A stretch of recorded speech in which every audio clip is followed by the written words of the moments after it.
Verify This. Building trust in a world of data breaches and digital threats, one episode at a time. We want everyone to grasp, how hacking's changing and what we might do about it. Exactly. Because the landscape is changing a lot. Things like AI are really driving that shift. Understanding it is, well, it's step one to staying safe. Right. Let's unpack the threats first then. AI-driven attacks. Sounds like more than just slightly better phishing emails. Oh, much more.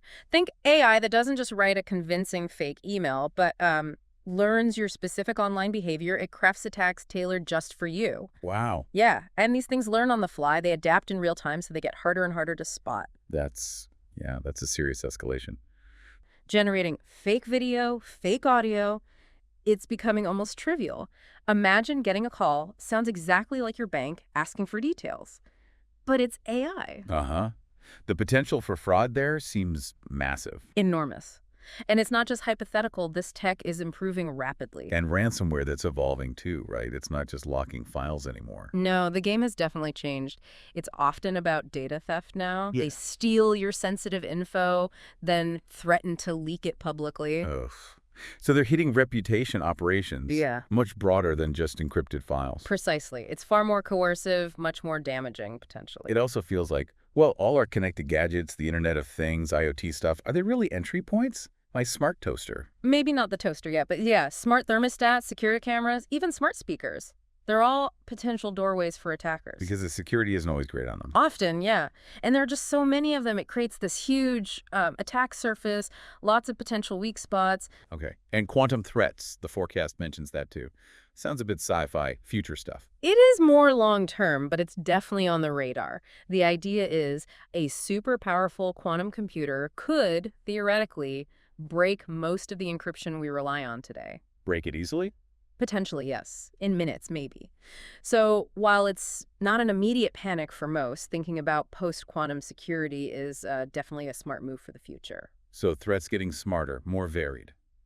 But fundamental. Authentication. How we prove who we are.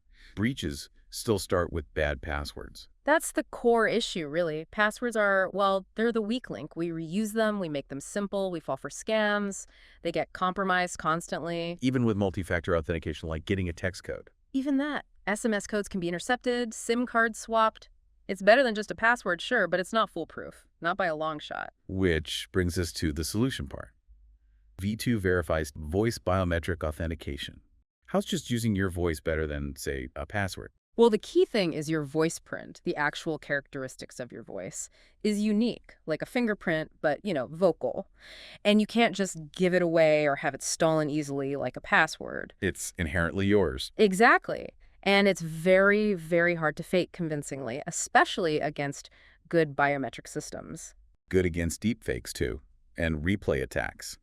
How does it know it's live me talking, not a recording or an AI? Sophisticated systems like V2 Verifies analyze loads of subtle features, not just what you sound like, but the rhythm, the pitch changes, tiny physiological things in how you produce sound. AI struggles to replicate all that perfectly, especially the liveness. Huh. And it sounds easier for the user, too.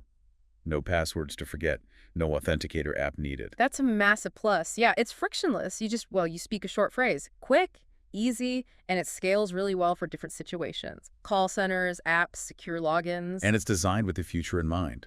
Ready for those quantum threats and smarter AI attacks we were just talking about? That's the idea. Because it relies on a unique biological trait, it's inherently more robust against computational attacks, even future ones.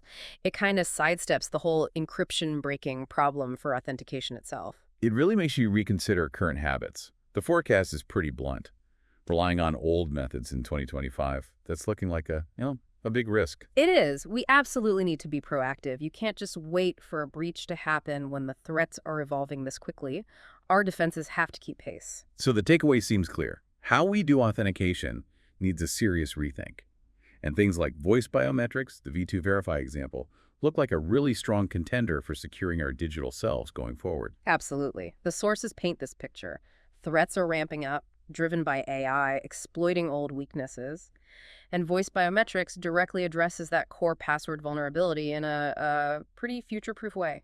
Right. So summing up, Hacking's getting smarter, faster, more personal, and using your unique voice print looks like a very compelling way to fight back and stay secure. Definitely. And maybe the thought to leave it is, as these AI attacks get incredibly sophisticated, how much will you need to rely on something inherently yours, like your voice, just to navigate the digital world safely in the coming years? Makes you think, doesn't it? So hopefully this deep dive has given everyone listening a little bit more insight into this whole world of digital trust, and maybe even inspired you to take some steps to boost your own online security. Because ultimately, it's about asking yourself, how much do you trust the digital world? And what are you doing to protect yourself within it? That's a great question to leave everyone with. Thanks for joining me on this deep dive, everybody. We'll see you next time.